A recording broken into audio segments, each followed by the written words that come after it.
Welcome to the Sent from Disneyland podcast. Here age relives fond memories of the past. If it's your first time joining us, welcome. On this episode, we'll take a journey into the past and explore Disneyland and Disneyland history with mementos, snapshots, and postcards sent from Disneyland from 1955 to the present. Today I'm starting off by thanking my patrons from patreon.com. You can join and receive mail from my desk or from my Disneyland trips. Special thanks to Random Olive, the first patron to this podcast, and to the e-ticket patrons Tania, Eric Daniels, Joe Gamble, Scott Booker, Monica Seitz Vega, Russ Romano, Michael and Christina Cross, Scott Cagle, and Sheila Harry. C-ticket patrons Serious Inquiries Only, Debbie Weinstein, Jennifer Schneep, Grace Coate, Brian Crawford, Ben and Noel Bruning, Patty Wolin, Angela Reynolds, Greg Gorley, and Aaron Moran. B-ticket patrons Jeff and Paige Orton, and Joshua, and Exorable Tosh Bell. And the A-ticket patrons Elise Sharp, Zealot Infinity, Alexis Robles, Maggie and Henry Byers, Angel DeBlois, and the All Aboard podcast. You can also sign up for my new newsletter for a chance to get some postcards delivered by the USPS to your mailbox. I am your host, your post-host Clocky, and today we have 2 postcards sent from Disneyland.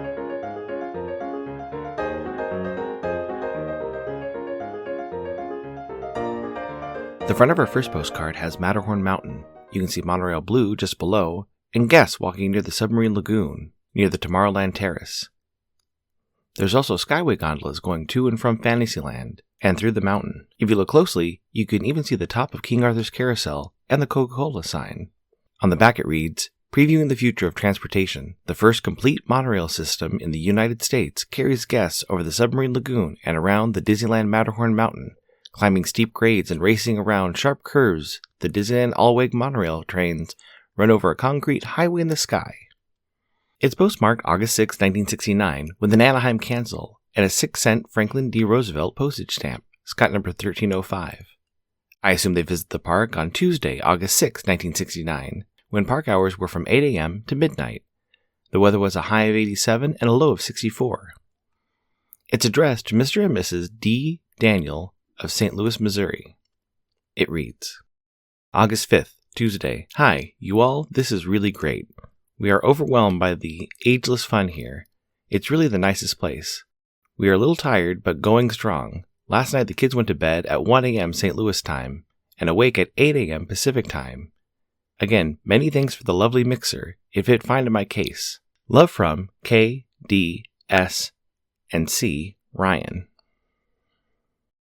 I chose 2 Tomorrowland postcards this week to talk about what's under the old PeopleMover loading and unloading area. When the PeopleMover opened in 1967, there was room under the loading and unloading area for either a shop or a quick service restaurant. Since the spacebar, which had been across the way, was removed to make room for the Carousel of Progress, a new version of the spacebar opened underneath the PeopleMover. This was all part of the new Tomorrowland and the World on the Go.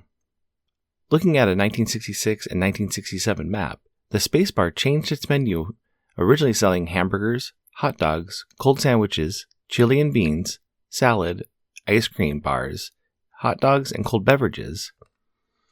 In the new version in 67, it only sold assorted juices, popcorn, and ice cream.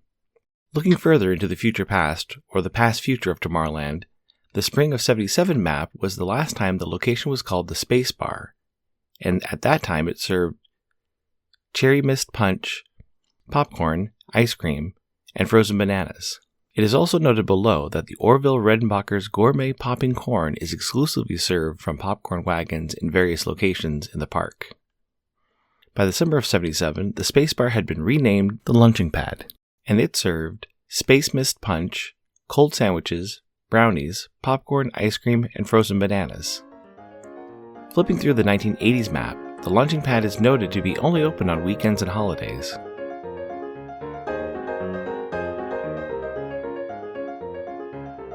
Great news! Enfield Post is back up on Etsy. Grabbing some vintage stamps is a great way to plus your mail, whether you're trying to match the color of your postcard or envelope, or adding a themed stamp to the back of your mail.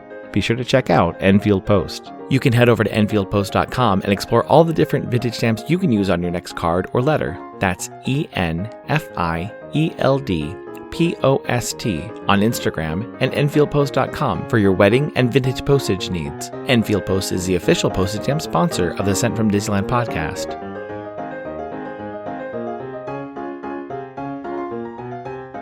The front of our next postcard has a Seawolf submarine in the submarine lagoon. To the left you can see Monorail Red, and to the right you can see the Skyway gondolas heading to and from Tomorrowland. In the middle you can see Monorail Yellow at the station, and two mermaids sitting on a rock in the middle of the lagoon.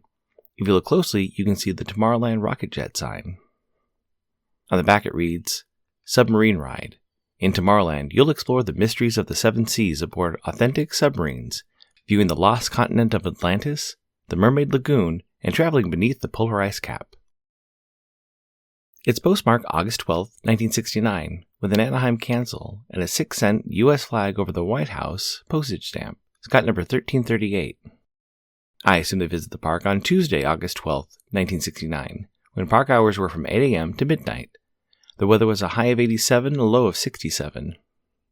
It's addressed to Miss Clarice Peterson, care of Providence Hospital in Oakland, California. It reads, Dear Clarice, just arrived at 2:10. Had a really cool trip down, didn't get hot until Ventura, then 85 degrees. Staying at the Tropicana across the street from you-know-where. We'll go to Disneyland tomorrow and come home sometime Wednesday. Sorry to hear about Jay Sullivan. Tell Senior V hello, and also I haven't forgotten her. See you Monday. Love, Lori.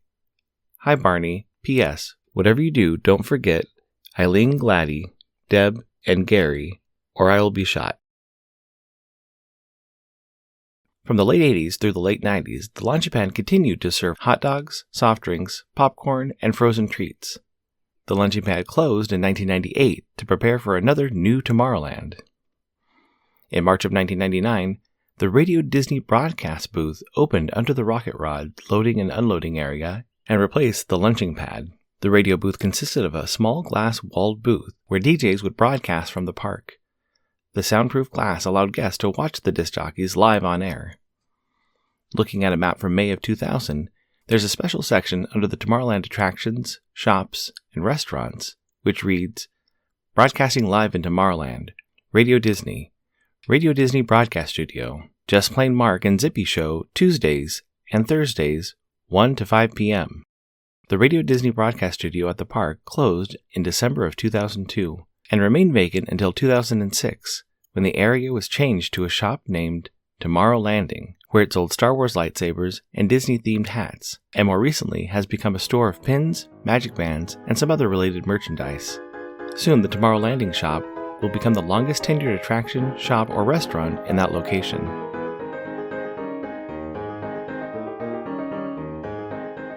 This incoming postcard is sponsored by the Art Throwdown. Art Throwdown, or ATD, is an online craft hour on Instagram, starting at 9 p.m. Eastern, 6 Pacific. Be sure to check out Monday's ATD, which is usually hosted by paper artist Russ Romano. I've seen many amazing art projects, learned about awesome postmarks, postage stamp history, and a lot more on different episodes. It's great to stop in for an hour to watch someone craft or design something unique. Each host brings something a little different to each show. I'll list some of the regular hosts, or you can follow Russ Romano 2021 on Instagram.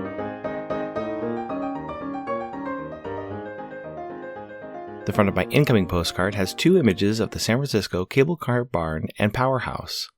The top image is an older photo from the late 1800s, and below is the rebuilt modern building in the same location.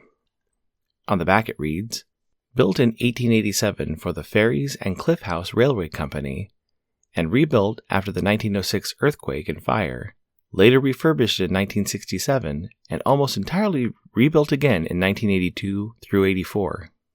It's postmarked June 26, 2024, with a San Francisco Dog Bite Awareness Cancel and a Gonkdroid Forever postage stamp. It's got number 5580. It reads, Dear Clocky, greetings from nearby San Francisco, home of the mobile National Historic Landmark, the cable cars. We used to ride them every day to take our kiddo to school. The barn is fun to visit and learn their history, and see their cables disappearing down tunnels under the streets. Just don't call them trolleys. Joshua, Inexorable Tosh. Thank you so much for the postcard, Joshua. I love getting postcards from patrons of the podcast. I've been to San Francisco many times, and I've ridden the cable cars, but never over to the barn. I did know that it is the only working National Historic Landmark. Although a lot of tourists ride the cable cars, I love seeing regular San Franciscans hopping on to commute to work or to take groceries home.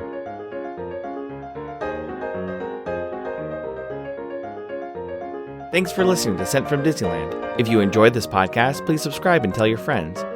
It would be helpful to share your favorite episode to a friend or on social media. There are over 200 to choose from. It would also help to leave a 5-star rating and comment on whatever podcast platform you use. If you'd like to support the show financially, please check out our Patreon page at patreon.com/sentfromdisneyland. You can find me on Instagram and Facebook at Sent from Disneyland or on Twitter at Sent from Disney. For questions and comments, send me a postcard addressed to Sent from Disneyland, P.O. Box 44, Hood, California, 95639. This podcast is not affiliated with Disney, the United States Postal Service, or any post office or Disney properties. Opinions expressed on this podcast belong to its host and guest of the Sent from Disneyland podcast.